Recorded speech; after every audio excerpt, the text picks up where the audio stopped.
And this lovely lady is Cleo. So she is a resident barn owl. I just asked that we don't surround her, so if we can just move in a little bit, she might just get a little bit antsy. And it's good for her to get the nice breeze, as has been very hot for her as of late. So yes, she is a barn owl, and does anyone know anything about barn owls? Fabulous. So I'll be able to teach you all. Okay.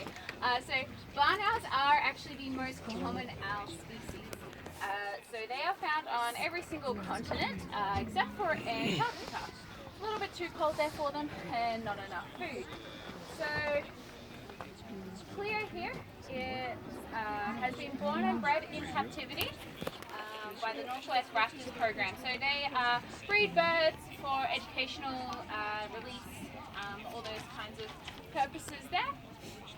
Now, Cleo is 8 years old, so she was originally part of the Birds in Motion demonstration, and then she sort of started to live up to her name. So Cleo is short for Cleopatra, because she is a princess, and she realized that we were going to feed her no matter what, so she wasn't going to fly. It's like, I don't need to work this hard. Work smarter, not harder, right? But she's just taking in all the sounds, all the noises. She has her sense of hearing is much better than ours, so everything's a little bit louder to her. So she's probably just listening to all of our heartbeats, might be making a little bit of a song for her. Now that movement there, where she sort of ruffled her feathers, that's what we call a rouse, and that is a behavior that occurs that helps them maintain their body temperature. So in the summer, what they do is they get the hot air out and they kind of get the cold air in, and in the winter it's the opposite.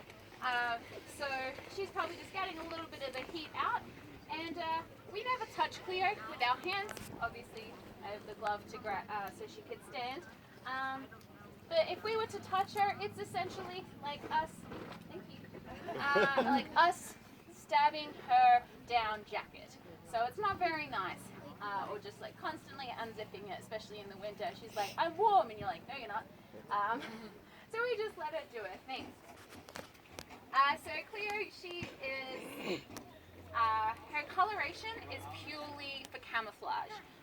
So she's actually quite a small bird. So I said she's about 8 years old. Now, does anybody have any guesses as to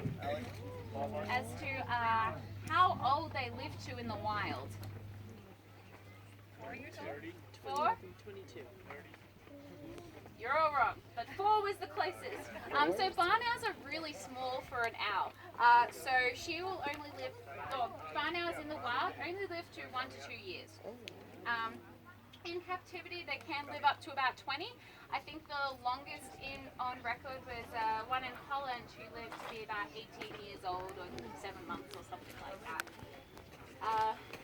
Now, does anybody have any guesses as to why the lifespan is so different? No predators. Correct. So as I said, she's quite small. Cleo here is about 600 grams, so that's just over about 1 pound. She's very small for birds of prey, so she's quite heavily preyed upon. You've now been able to get a good look of her front and back, and that sort of relates. So the front, she's got white with lots of spots, and that helps her camouflage from her own prey. So mice, rodents, gulls, things like that, they'll look up and she sort of blends into the sky a little bit more. Whereas the back coloration, the darker colors, help her blend into sort of where she's roosting and hide her from her predators, because she has quite a lot of them. Mostly larger birds of prey, such as the great horned owl, eagles, things like that. But if she does happen to find a mice on the ground, then she's also susceptible to mammal predators, bears and such forth. What else can I tell you? So as I said, her sense of hearing is pretty much impeccable. So the reason for that is, just so you don't surround, if you're going to come, oh no, you're fine, if you're going to come closer, just step a little bit further this way. Unlike our ears, hers are asymmetrical. So what that means, that one ear is higher than the other. So the one that's higher faces forward, and the one that's back or lower faces backwards.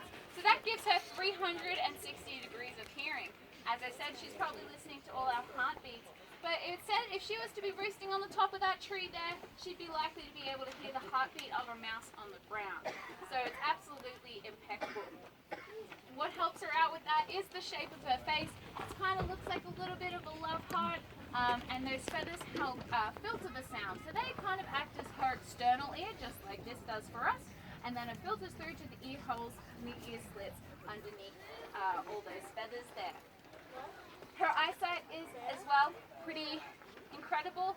Barn owls are typically nocturnal animals or nocturnal birds. Don't worry, the sunlight doesn't hurt her, but just like we sometimes have to work night shift, Cleo's been trained on day shift.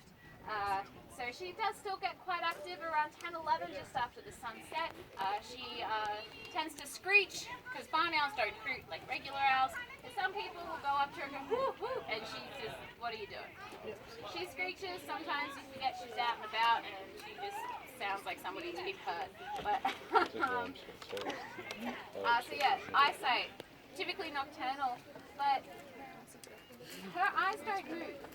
So, like, if we were to keep our heads still and look to the left and look to the right, we can do it, right? Did anyone try that while I was doing that? Yep, no? Alright. Well, the point is that she can't do that. So she has to compensate. So the eyes are actually attached to the back of her skull. And again, to compensate, she has additional head movement. So we have 7 vertebrae in our neck. She has 14. But also the ligaments and such are a little bit different. Like the attachments are a little bit different to what ours is. And that helps her have a greater range of motion. So Cleo here can rotate her neck 270 degrees. So almost a full rotation, so not quite the Exorcist, but pretty close. So yeah, that's to help compensate for those not being able to move her eyes. Now one of the ways you can tell she's nocturnal is the color of her eyes. So nocturnal, dark eyes, if you were to look at a crepuscular, so dawn and dusk, a bird that typically hunts at dawn and dusk, they will have more of an orange eye, just like the great horned owl, which you may be able to see in the Birds in Motion demonstration at 12:45. And diurnal owls, such as the snowy owl, will have yellow eyes. So that's a pretty good indicator. You can probably see her sharp talons and her sharp beak, and they're very useful when she is hunting. So Cleo here is a carnivore. She only eats meat, and though her talons and her beak help her kill her prey quite humanely. So for the most part, she pretty much Cleo here likes to decapitate her food and then eat the body, and that's about the end of it. So she kills them quite quickly, which is good for her.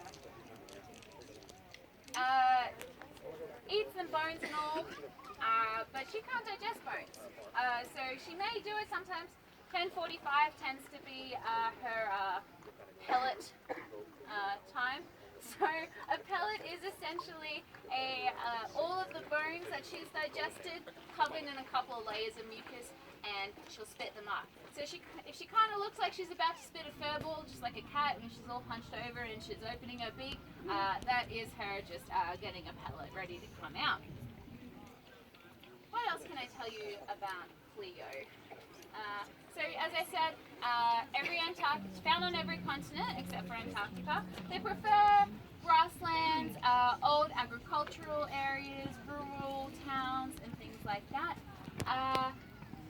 You wouldn't find a barn owl normally on the top of Grouse Mountain. So she pretty much stays inside in the winter. Don't worry, we still let it fly and all the rest of it, but it's a little bit warmer inside for her.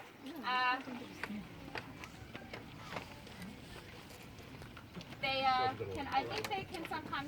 have other names like ghost owl, because in barns and farms and things like that, they hear the screeching and, it sounds like a ghost. As I said, it's not like a hoot hoot, which is a very identifiable owl sound. It's more like somebody's being seriously hurt.